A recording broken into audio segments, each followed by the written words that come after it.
Hey, YouTube. So, in situations that you're possibly by yourself or in small groups, but you know it's going to be a long-term disaster, a long-term thing you have to endure, and you may have little relief. It could be something that you're just lost so far and so deep in a forest that even with great effort, even with lots of skills, that you find yourself turned around. Maybe you know what direction to go in, but just because the terrain is so difficult to maneuver and to travel, maybe it's just so far that you have to travel that it is overwhelming. Just for example, if there was a plane crash, but you were able and managed to survive the plane crash, but you were in the middle of the tundra up in the northern Alaska or Canadian Providences there. That would be a very bad situation. So you may be able to figure out which direction is south pretty easily. But let's just say, though, that you may have a difficulty getting back to civilization within a reasonable time frame. So when you're talking about days or weeks in particular, you're going to have ways to overcome intrusive thoughts, fear, panic, anxiety, and basically being at the mercy of your emotions. And so what is one thing you can do? Of course, you can do this in the morning when you wake up, or if you're in a survival situation, you may not sleep that much anyway, so you may do this throughout the day, even if it's just for 5 to 10 minutes at a time. And this is just a form of meditation. Some people may say, oh, meditation now, okay. You thought this was a prepping channel.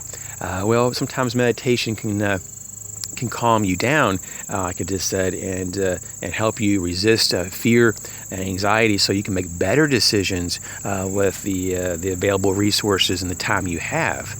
And if you are not constantly, playing into your, intrusive thoughts, then you will find yourself being a better steward of your emotions and your mind, and so you can make better decision making. So the first thing is to basically sit in a quiet area, a comfortable position with your clothing loose and relaxed. Close your eyes and slow your breathing with deep breaths. Typically I would say if you can hold your breath for around 10 seconds, release it very slowly and do another 4 to 5 more of those deep breaths. After you do your deep breathing, with your eyes closed, you want to continue to deep breathe. You don't have to hold your breath as long, but you kind of just fade that out from like 10 seconds of holding down to maybe like 5, and then you can just go back to normal breathing. At that point, you'll be a lot more calm, your blood pressure will be a little lower, your breathing would be slower, and you'll be overall just more in sync for this type of meditation. Now, while you're sitting there, you're going to have, because you're going to be trying to clear your thoughts and just try to think about nothing. This is the objective, just nothing for like 5 minutes. As you get more advanced, you can maybe go up to 10 minutes. But for now, the goal is just 5 minutes of sitting and trying to clear your mind and not think about anything. This just helps kind of like clear the mind, relax the mind, give you a little bit of sense of peace. Because when you're in a longer term emergency, there's all kinds of little thoughts that pop up. And all we're trying to do is just give you a little bit of respite and a little break.